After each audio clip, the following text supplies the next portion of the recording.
S ಸದನ ಕಥನ ಚಳಿಗಾಲದ ಅಧಿವೇಶನದಲ್ಲಿ ಮತ್ತೆ ಸಿಎಂ ಕುರ್ಚಿಯ ಸದ್ದು ಗದ್ದಲ ಜಾಸ್ತಿ ಆಗಿದೆ. ಕುರ್ಚಿ ವಿಚಾರ ಪ್ರಸ್ತಾಪಿಸಿ ಆರ್ ಅಶೋಕ್ ಅವರು ಲೇವಡಿಯನ್ನ ಮಾಡಿದ್ದಾರೆ. ಡಿಕೆ ಶಿವಕುಮಾರ್ ಅವರ ಮಾತಿಗೆ ವಿಪಕ್ಷ ನಾಯಕ ವ್ಯಂಗ್ಯವಾಡಿದ್ದಾರೆ. ಎಸ್ ಕಾಂಗ್ರೆಸ್ ನಾಯಕರ ಕಾಲೆಳೆದಿದ್ದಾರೆ ಸಾಮ್ರಾಟ್ ಅಶೋಕ್. ವಿಪಕ್ಷ ನಾಯಕ ಅಶೋಕ್ ಅವರ ಮಾತಿಗೆ ಸಚಿವ ಪ್ರಿಯಾಂಕ್ ಖರ್ಗೆ ಅವರು ಕೂಡ ವ್ಯಂಗ್ಯವಾಡಿದ್ದಾರೆ.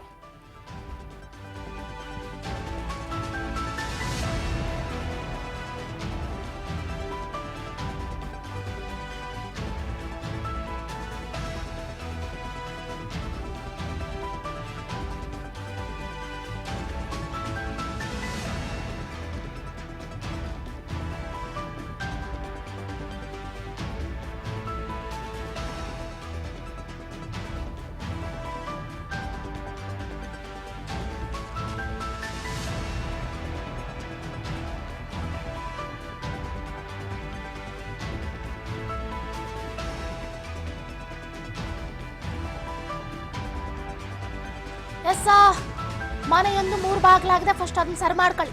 ಸದನದಲ್ಲೇ ಬಿಜೆಪಿ ನಾಯಕರಿಗೆ ಟಕ್ಕರನ್ನು ಕೊಟ್ಟಿದ್ದಾರೆ ಪ್ರಿಯಾಂಕ್ ಖರ್ಗೆ. ಸೊ ಮೊದಲು ಆರ್ ಅಶೋಕ್ ಅವರು ಏನ್ ಮಾತಾಡಿದ್ರು, ಅದಾದ ನಂತರ ಪ್ರಿಯಾಂಕ್ ಖರ್ಗೆ ಏನ್ ಮಾತಾಡಿದ್ರು ಕೇಳ್ತಾ ಹೋಗೋಣ.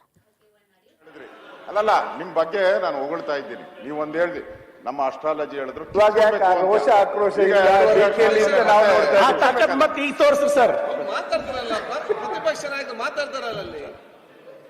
ಈಗ ನಾನು ನಿಮ್ಮನ್ನ ಟೀಕೆ ಮಾಡಲ್ಲ. ನಿಮ್ಗೆ ನಿಮ್ಮ ಹಿಸ್ಟ್ರಿಯನ್ನ ಹೇಳಿದಿರ. ಜಯಚಂದ್ರ ಅವರು ಇದಕ್ಕೆಲ್ಲ ಸಾಕ್ಷಿಯಾಗಿದ್ದಾರೆ. ಪಕ್ಕದಲ್ಲಿ ನಾವು ಇದ್ದೀರಿ, ಎಲ್ಲ ನಾವು ನೋಡಿದ್ದೀರಿ ಹಿಂದೆ ಏನೇನಾಯ್ತು ಎಲ್ಲ. ನಿಮ್ ಟಿಕೆಟ್ ತಪ್ಪಿದಾಗ ಮೊದಲನೇ ಬಾರಿ ಎಲ್ಲ ಹೇಳಿದ್ದೀರ. ಈಗ ಮತ್ತೆ ಎಸ್.ಎಂ. ಕೃಷ್ಣ ಅವ್ರ ಬಗ್ಗೆನೂ ಮಾತಾಡಿದ್ದೀರಾ. ನಾನು ಇವತ್ತು ಹೇಳ್ತೀನಿ, ಅವರಿಂದ ನಿಮ್ಗೆ ಒಂದು ಒಳ್ಳೇದಾಗಿದೆ, ಪ್ರಶ್ನೆನೇ ಇಲ್ಲ. ಸೊ ತಾವು ಒಂದು ಮಾತು ಹೇಳಿದ್ದೀರಾ, ಕಿತ್ಕೊಬೇಕು ಅಂದದು, ಒದ್ದು ಕಿತ್ಕೊಬೇಕು ಅಂತ. ಅಂದ್ರೆ ಪಾಠ ಇಲ್ಲಿರೋರ್ಗೆಲ್ಲ ಅದೇ ಪಾಠನ, ಇಲ್ಲಿರೋರ್ಗೆಲ್ಲ ಅದೇ ಪಾಠನ ಒದ್ದು.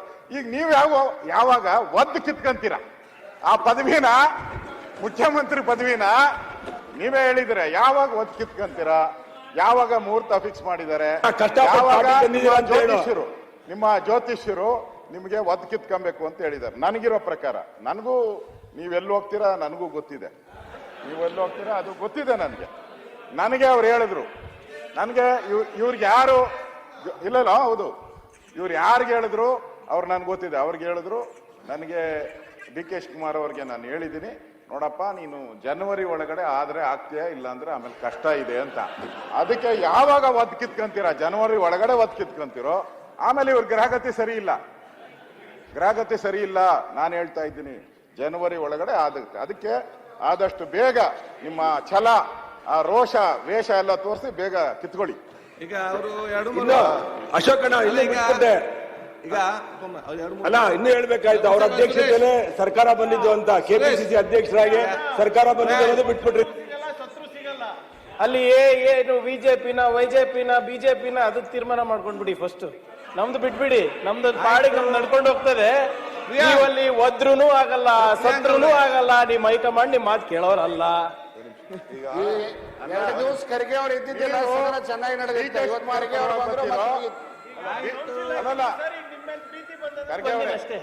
ಪ್ರಿಯಾಂಕಾ ಅವರೇ, ನಿಮ್ಮದು ಫಸ್ಟ್ ಡಿಸೈಡ್ ಮಾಡ್ಕೊಳ್ಳಿ. ನಾವು ವಿರೋಧ ಪಕ್ಷವಾಗಿದ್ದೀರಿ, ನೀವು ಆಡಳಿತ ಪಕ್ಷ ಇರುವಂತವ್ರು. ನೀವು ಇವಾಗ ಡೈಲಾಮೋದಲ್ಲಿ ಇದ್ದೀರಾ. ಈಗ ಡಿ ಕೆ ಶಿವಕುಮಾರ್ ಕಡೆ ಹೋಗ್ತಿರೋ ಇಲ್ಲ ಸಿದ್ದರಾಮಯ್ಯನವ್ರ ಕಡೆ ಇರ್ತಾರೋ, ನೀವು ತೀರ್ಮಾನ ಮಾಡ್ಕೊಳ್ಳಿ. ನೀವು ತೀರ್ಮಾನ ಮಾಡ್ಕೊಳ್ಳಿ. ಅಥವಾ ನಿಮ್ ತಂದೆಯವ್ರನ್ನೇನ ಪೋಸ್ಟ್ ಮಾಡ್ತೀರಾ ಇಲ್ಲಿಗೆ, ಅದನ್ನು ನೋಡಿ. ಯಾಕಂದ್ರೆ ಇಬ್ಬರು ಜಗಳ ಮೂರನೇ ಲಾಭ ಅನ್ನೋ ತರ ಆಗ್ಬಾರ್ದು. ಹಿಂದೆ ಬೊಮ್ಮಾಯಿಯವರು ದೇವೇಗೌಡರು ಕಿತ್ತಾಡಿದಾಗ ಹಾಗೆ ರಾಮಕೃಷ್ಣ ಹೆಗಡೆ ಅವ್ರು ಬಂದ್ರು, ಹಂಗೇನ ನಾವು ಹುಟ್ಟತ್ತು. ಹುಷಾರಾಗಿರಿ ಶಿವಕುಮಾರ್ ಅವರೇ, ಹುಷಾರಾಗಿರಿ ದಯವಿಟ್ಟು. ಇಬ್ಬರ ಜಗಳ ಮೂರನೇವರಿಗೆ ಲಾಭ. ಬೊಮ್ಮಾಯಿಯವ್ರ ವಿಚಾರ ಬಂದಾಗ, ಜಯೇಶ್ ಪಟೇಲ್ ವಿಚಾರ ಬಂದಾಗ ರಾಮಕೃಷ್ಣ ಹೆಗಡೆ ಹೆಂಗ್ ಬಂದ್ರು ಹಂಗಾಗ್ಬೋದು. ಹುಷಾರಾಗಿರಿ. ಆಮೇಲೆ ಈ ಪ್ರಿಯಾಂಕಾ ಖರ್ಗೆ ಅವ್ರನ್ನ ನಂಬ್ಕೊಂಡ್ರೆ ನಿಮ್ ಗೋವಿಂದ ಮಾಡ್ಬಿಡ್ತಾರೆ. ಹುಷಾರಾಗಿರಿ. ಕೂತ್ಕೊಳ್ಳಿ ಪ್ಲೀಸ್. ಆಮೇಲೆ ಮಾತಾಡೋದು ಕೂತ್ಕೊಳ್ಳಿ. ಒಂದ್ ನಿಮಿಷ ಓಟ್ ಹಾಕಿದೆ ಅಂದ್ರಲ್ಲ ದೇವೇಗೌಡರು ನಮ್ಗೆ 5 ಜನಕ್ಕೆ ನನಗೂ ರೇವಣ್ಣಗೆ ಲಾಸ್ಟ್ ಅಲ್ಲಿ ಅದು ವಿಪ್ ಕೊಟ್ಟಿದ್ರು. ನಾವು ಕೂಡ ಜನತಾ ದಳದಿಂದ ಗೆದ್ದು 6 ಜನ ದೇವೇಗೌಡರು ಆಯ್ತು ಓಟ್ ಹಾಕಿದ್ವಿ ಅಂತ ಹೌದಪ್ಪ ಗೆದ್ದಿದ್ರಿ. ನಾವು 6 ಜನ ಹೇಳಿದ್ರಿ ಅಲ್ಲಲ್ಲ ನಿಮ್ ಗಮನಿಸ್ತಾ ಇದ್ರಿ ಚಳಿಗಾಲದ ಅಧಿವೇಶನದಲ್ಲಿ ಒಂದು ಕಡೆ ಹೇಗಾಗ್ತಾ ಇದೆ ಅಂತಂದ್ರೆ ಬಿಜೆಪಿಗೆ ಕಾಂಗ್ರೆಸ್ ಟಕ್ಕರ್ ಕೊಡ್ತಾ ಇದೆ, ಕಾಂಗ್ರೆಸ್ಗೆ ಬಿಜೆಪಿ ಟಕ್ಕರ್ ಕೊಡ್ತಾ ಇದೆ. ಈ ರೀತಿ ಆಗೋಗ್ತಾ ಇದೆ.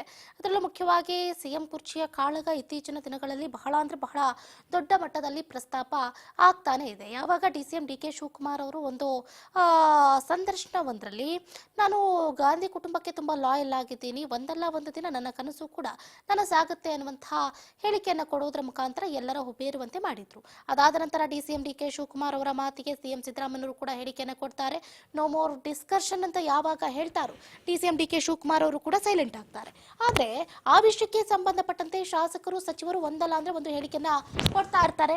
ನೇರವಾಗಿ ಡಾಕ್ಟರ್ ಜಿ ಪರಮೇಶ್ವರ್ ಅವರು ಸೊ ಸಿಎಂಎ ಡಿಸಿಎಂಎ ಸರ್ಕಾರವನ್ನ ಆಳ್ತಾ ಹೋದ್ರೆ ನಾವೆಲ್ಲ ಏನ್ ಮಾಡಬೇಕು ಅನ್ನುವಂತ ಅರ್ಥದಲ್ಲಿ ಹೇಳಿಕೆಯನ್ನ ಕೊಡ್ತಾರೆ. ಆ ವಿಷಯ ಈಗ ಸದನದಲ್ಲಿ ಪ್ರಸ್ತಾಪ ಆಗ್ತಾ ಇದೆ. ಆರ್ ಅಶೋಕ್ ಅವರು ಅದನ್ನ ಹೇಳ್ಕೊಂಡು ವ್ಯಂಗ್ಯ ಮಾಡ್ತಾ ಇದ್ರೆ ಇತ್ತ ಪ್ರಿಯಾಂಕ್ ಖರ್ಗೆ ಅವರು ಈಗಾಗಲೇ ಮನೆಯೊಂದು 3 ಬಾಗ್ಲಾಗೋಗ್ಬಿಟ್ಟಿದೆ.